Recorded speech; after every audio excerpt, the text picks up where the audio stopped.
दुर्योधन और पापी दुशासन।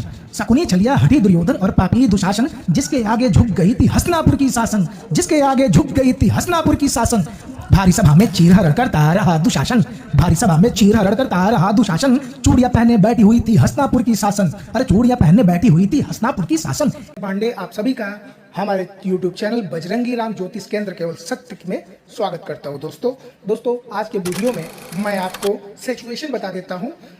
महाभारत का युद्ध समाप्त हो चुका है। बाण की सैया पर भीष्म पितामह जी लेटे हुए हैं। वहाँ पे उनसे मिलने के लिए पांडव और भगवान श्री कृष्ण आते हैं। तो ये पांडव और भगवान श्री कृष्ण के साथ आपके भीष्म पितामह जी का जो वार्तालाप होता है उसको मैंने नए अंदाज में प्रस्तुत किया है। आप इसको बिल्कुल देखिएगा, आपको ये कहीं नहीं मिलेगा। चलिए शुरू करते हैं। बाढ़ की सैया पर लेटे भीष्म पितामह बोल पड़े, बाढ़ की सैया पर लेटे भीष्म पितामह बोल पड़े। सुनिए क्या। हे कृष्णा तनिक पास तो आओ, क्यों हो इतने दूर खड़े। हे कृष्णा तनिक पास तो आओ, क्यों हो इतने दूर खड़े। बाढ़ की सैया पर लेटे भीष्म पितामह बोल पड़े, हे कृष्णा तनिक पास तो आओ, क्यों हो इतने दूर खड़े।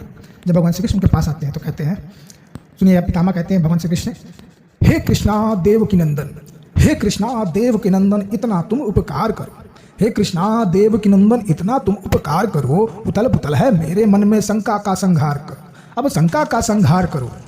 जब भगवान कृष्ण ये देखते हैं कि पितामह मृत्युशैया पे हैं, अगले दिन मरने वाले हैं, मन में शंका है, तुरंत हाथ जोड़ते हैं और कहते हैं, हे गंगा पुत्र भीष्म पितामह। भगवान श्री कृष्ण अब कह रहे हैं पितामह से, हे गंगा पुत्र भीष्म पितामह महाज्ञानी और महाविद्वाना।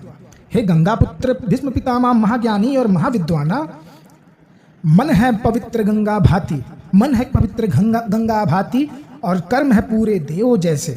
ये तो बताओ हे पितामह, फिर मन में है शंका कैसे, फिर मन में है शंका कैसे, फिर मन में है शंका कैसे। अब अपनी सूखी हुई ओठों से और नर्म आवाज़ से काफ़ी दिन से वो बाढ़ की सैया पे लेटे होते हैं।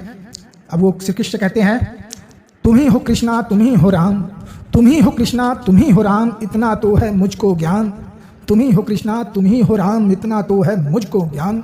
बस तुम इतना उपकार करो मेरे मन की शंका का, अब तुम संहार करो मेरे मन की शंका का, अब तुम संहार करो। फिर पितामह कहते हैं, सुनिएगा दोस्तों, राम ने मारा रावण को अपने बल और बाणों से, राम ने मारा रावण को अपने बल और बाणों से, लंका पर कर दिया चढ़ाई डंका और नगाड़ों से, लंका पर कर दिया चढ़ाई डंका और नगाड़ों से। सोने की लंका राख हुई जलते हुए अंगारों से, सोने की लंका राख भई जलते हुए अंगारों से। शरणागत विभीषण को राम ने साहस और बल दिया, शरणागत विभीषण को राम ने साहस और बल दिया। पूरा रामायण जीत लिया परंतु कहीं पर भी ना छल किया, पर कहीं भी ना छल किया। हाँ, राम ने ना कोई छल किया। भगवान श्री कृष्ण कहते हैं, खुलकर बोले हे पितामह, खुलकर बोले हे पितामह, जो भी मन में शेष है खत्म हो गया सारा युद्ध, अब काहे का द्वेष है। खुलकर बोले हे पितामह, जो भी मन में शेष है खत्म हो गए सारे युद्ध, अब मन में क्या शेष है, मन में क्या द्वेष है। फिर पितामह को थोड़ा सा बल मिलता है भगवान श्री कृष्ण के कहने से। अब पितामह जो है थोड़ा खुलकर बोलते हैं, कहते हैं, सुनिएगा बहुत ध्यान से, कहाँ गए वो राम के आदर्श, कहाँ गए वो राम के आदर्श जिसको तुमने छोड़ दिया, युद्ध में सारे नीति नियम को तुमने क्यों तोड़ दिया। कहाँ गए वो राम के आदर्श जिसको तुमने छोड़ दिया, युद्ध में सारे नीति नियम को तुमने क्यों तोड़ दिया। महाभारत के युद्ध में कौरव सेना पांडव पे भारी थी, महाभारत के युद्ध में कौरव सेना पांडव पे भारी थी। तुम्हारे छल के कारण ही कौरव सेना हारी थी। हाँ, तुम्हारे छल के कारण ही कौरव सेना हारी थी। युद्ध में तुमने शस्त्र उठाकर ऐसा क्यों अनर्थ किया, युद्ध में तुमने शस्त्र उठाकर ऐसा क्यों अनर्थ किया। खुद की ही प्रतिज्ञा को ऐसे क्यों व्यर्थ किया, तुमने ऐसे क्यों व्यर्थ किया। अश्वत्थामा मारा गया है कपट करके द्रोण को मार दिया, अश्वत्थामा मारा गया है बोलकर द्रोण को मार दिया। गदा युद्ध में छल करके दुर्योधन की जंघा फाड़ दिया, गदा युद्ध में छल करके दुर्योधन की जंघा फाड़ दिया। सूर्य छिपाया तुमने अर्जुन ने जयद्रथ को मार दिया, सूर्य छिपाया तुमने अर्जुन ने जयद्रथ को मार दिया। तुम्हारे कहने पर ही अर्जुन ने निहत्थे कर्ण पर वार किया, तुम्हारे कहने पर ही अर्जुन ने निहत्थे कर्ण पर वार किया। युद्ध में विजय प्राप्ति का और कोई हल न था। अब तुम ही बताओ हे केशव, जो तुमने किया वो छल न था, जो तुमने किया वो छल न था। ये सारे आरोप लगाने के बाद भगवान श्री कृष्ण पितामह से कहते हैं कि सुनिए पितामह, और क्या कहते हैं आप लोग सुनिए।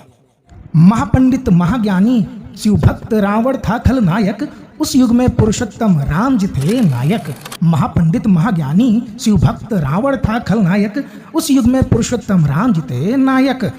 शकुनी छलिया हटी दुर्योधन और पापी दुशासन, शकुनी छलिया हटी दुर्योधन और पापी दुशासन, जिसके आगे झुक गई थी हस्तिनापुर की शासन, जिसके आगे झुक गई थी हस्तिनापुर की शासन। भारी सभा में चीर हरण करता रहा दुशासन, भारी सभा में चीर हरण करता रहा दुशासन। चूड़ियां पहने बैठी हुई थी हस्तिनापुर की शासन, अरे चूड़ियां पहने बैठी हुई थी हस्तिनापुर की शासन। हे पितामह, काश आपने ही दिया होता कोई भाषण, जबकि हस्तिनापुर में बैठी हुई थी चूड़ियां पहने पूरी शासन। प्रतिज्ञा की थी हे पितामह, आपने प्रतिज्ञा की थी बना रहूंगा हस्तिनापुर का रक्षक, प्रतिज्ञा की थी बना रहूंगा हस्तिनापुर का रक्षक। पर हे पितामह, आप ही बन गए हस्तिनापुर के भक्षक। हाँ, आप ही बन गए पूरे हस्तिनापुर के भक्षक।